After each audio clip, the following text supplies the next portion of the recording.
আসসালামু আলাইকুম প্রিয় ভিউয়ার্স, আশা করি সকলে ভালো আছেন। আজকে আবারও নতুন একটি টিউটোরিয়ালস ভিডিও নিয়ে হাজির। তো ভিউয়ার্স, আজকে আমার ভিডিওর বিষয় 0.5 এইচপি অর্থাৎ হাফ হর্স পাওয়ার হাফ ঘোড়ার মোটর। তো আমার সামনে যে মোটরটা দেখতে পাচ্ছেন, প্রথমত এই মোটরটা অ্যাম্পিয়ার মিটার দিয়ে মাপবো, লাইনে দিয়ে মেপে আপনাদেরকে অ্যাম্পিয়ারটা দেখাবো। এরপর মোটরটা কি অবস্থায় ঘুরছে সেটা দেখবো। এরপর মোটরটার কি কারণে এভাবে ঘুরছে এবং কি সমস্যা হয়েছে বিস্তারিত বিষয় আপনাদেরকে দেখানো হবে। তো ভিউয়ার্স, মোটরটা অলরেডি এখন লাইনে দিয়েছি, সিরিজ লাইনে। তো দেখুন, এখন মোটরটি ঘুরছে 7.5 অ্যাম্পিয়ার নিচ্ছে, 7.3 7.2 অ্যাম্পিয়ার নিচ্ছে এবং মোটরটি আস্তে আস্তে ঘুরছে। তো এটা হওয়ার কারণটা কি এবং কি কারণে এই সমস্যাটা হয়, আর এই মোটরটার কি কারণে হয়েছে এই প্রবলেমটা, মানে অতিরিক্ত অ্যাম্পিয়ার নিচ্ছে কেন এবং মোটরটা ফুল স্পিডে ঘুরছে না এবং পানিও উঠাতে পারছে না, তো এটা কি কারণে হয়েছে সেটা মোটরটা খুলে দেখব। তো প্রথমত আমাদের যে কাজটা করতে হবে, পিছন সাইডের হাওয়া ফ্যানটা খুলে দিতে হবে।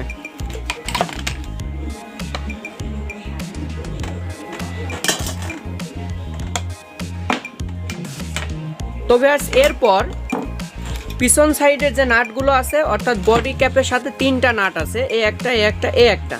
তো এখানে একটা নাট যত সম্ভব রেঞ্জ দিয়ে খোলা যাবে, বিষয়টা কিন্তু ভালোভাবে বুঝবেন। এখানে একটা নাট রেঞ্জ দিয়ে খোলা যাবে আর বাকি নাটগুলো কাটতে হবে। প্রত্যেকটা মোটরেই যে এরকম হয় ব্যাপারটা কিন্তু এরকম না। কিছু মোটর আছে, সে মোটরগুলো নাট সহজে খোলে না, রেঞ্জ দিয়ে আপনি সারাদিন চেষ্টা করলেও নাট খুলতে পারবেন না। তো সেম সেই ক্যাপাসিটি, মানে সেরকমটাই হয়েছে এই মোটরে, যে রেঞ্জ দিয়ে নাট খোলা যাবে না। এ পাশে দুটো আর এ পাশে দুটো, টোটালে 4টি নাট মেশিন দিয়ে কাটতে হবে আর 2টা নাট খুলতে হবে রেঞ্জ দিয়ে। তো প্রথমত যেটা খুলবে সেটা আমরা রেঞ্জ দিয়ে খুলে নিই।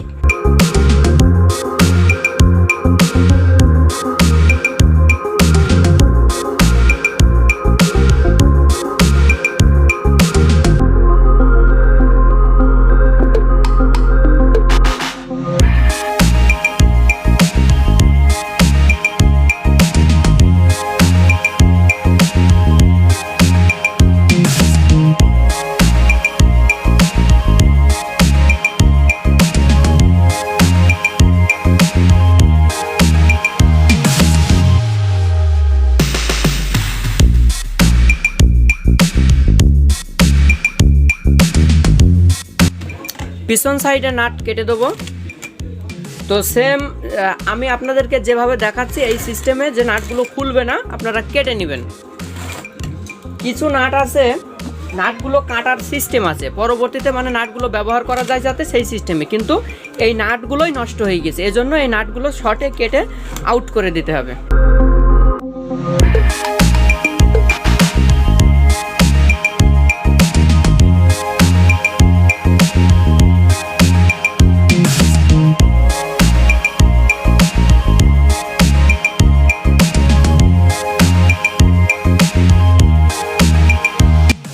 তো 4টি নাট কাটা কমপ্লিট। এরপর পিছন সাইডের যে ব্যাক কভারটি আছে, অর্থাৎ এটা, তো এই কভারটা খুলতে হবে।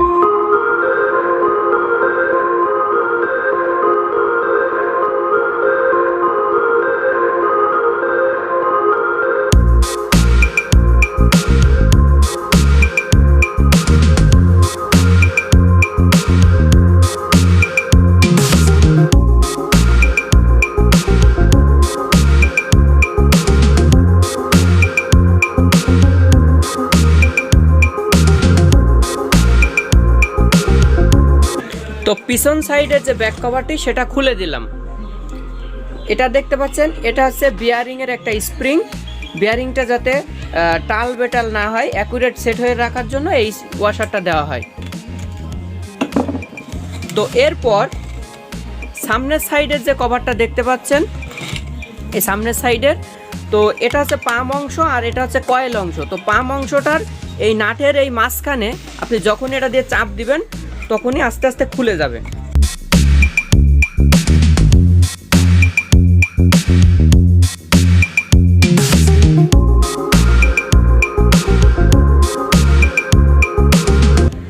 ভিউয়ার্স, মোটরটার প্রবলেম রানিং কয়েলের, মানে এই মোটরটার যে প্রবলেম সেটা হচ্ছে রানিং কয়েলটা পুড়ে গিয়েছে। আর রানিং কয়েলটা পুড়ার কারণ কি সেটা আপনাদেরকে আমি বলবো। তার আগে আমি আপনাদেরকে দেখিয়ে নিই। দেখতে পাচ্ছেন যে ভিতর অংশে সাদা সাদা পাউডার হয়ে আছে, অর্থাৎ লেগে আছে। দেখুন এগুলা দেখতে পাচ্ছেন, এগুলা সাদা সাদা পাউডার হয়ে লেগে আছে, অর্থাৎ এগুলা সবই পানি অনেক দিন থেকে এই মোটরটায় প্রবেশ করছে। পানি যখন প্রবেশ করার পর পানিটা আস্তে আস্তে জমে থেকে এটা পাউডার তৈরি হয়ে গেছে। দেখুন দুই পাশে ভরপুর পাউডার, আর এখনও পানিও আছে ভিতরে। তো এই পানি যাওয়ার কারণে মূলত এই প্রবলেমটা হয়েছে। আর একটা মোটরে যখনই দেখবেন যে এরকম ভরপুর পাউডার বের হচ্ছে মোটর থেকে, তখনই বুঝে নেবেন যে এই মোটরটাই কম বেশি 1-2 মাস 3 মাস আগে থেকেই পানি কম বেশি যাচ্ছে মোটরটায়, মানে যে কোনো সাইড দিয়ে মোটরের ভিতরে পানি প্রবেশ করছে, যার কারণে এগুলা বের হচ্ছে মোটর থেকে। যখনই এই জাতীয় কোনো পাউডার পাবেন মোটরের ভিতরে, তখনই জানবেন যে মোটরটায় পানি ঢুকেছে। মানে পানি যে ঢোকেনি ব্যাপারটা কিন্তু এরকম না, পানি ঢুকেছে, এটা 100-এ 100, এটা 100-100 পানি ঢোকার কারণে এই প্রবলেমটা হয়। আর যে মোটরে পানি ঢুকবে না সেটা মোটর একটা পুড়ে যাচ্ছে, সেটার হিসাব আলাদা।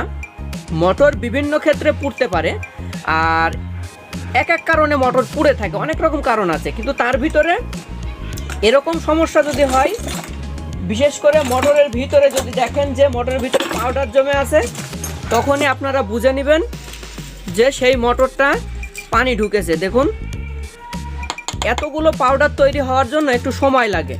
পানি ঢোকার সাথে সাথেই যে পাউডার হয়ে যাবে ব্যাপারটা কিন্তু এরকম না। কমপক্ষে 2-3 মাস ধরে কিন্তু এটার ভিতরে এই পানিটা প্রবেশ করছে অল্প অল্প, যার কারণে এই পাউডারটা হয়েছে। তো একটা মোটর পানি ঢোকার সাথে সাথে কিন্তু পড়ে যায় না, পানি ঢোকার নিয়ম কানুন আছে। আর এই যে পানিটা ঢুকেছে এটা হচ্ছে আস্তে আস্তে আস্তে আস্তে প্রবেশ করেছে, এবং কয়েলের সাথে যখন ঠেকে যাচ্ছে, পানিটা ঠেকার পর কয়েলের এই নিকেলটা যখন নষ্ট করে দিয়েছে, এরপর এখান থেকে শর্ট হয়ে মোটরটা পুড়ে গিয়েছে।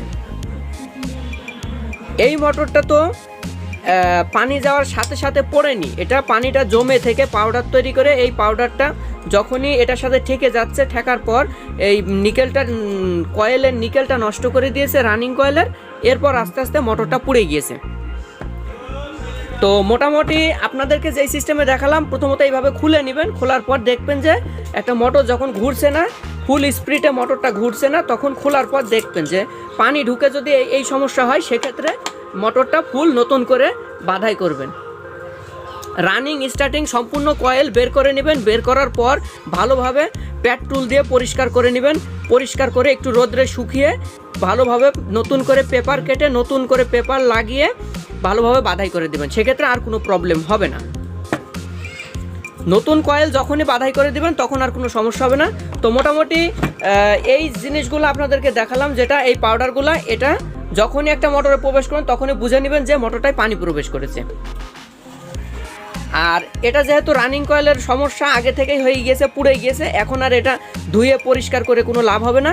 এটা যেহেতু পানির ব্যাপার স্যাপার, যার কারণে এই জাতীয় মোটরগুলো নতুন করে কয়েল বাধাই করে দেওয়াই উত্তম। তবে আর মোটামুটি আজকের ভিডিওটা এ পর্যন্তই।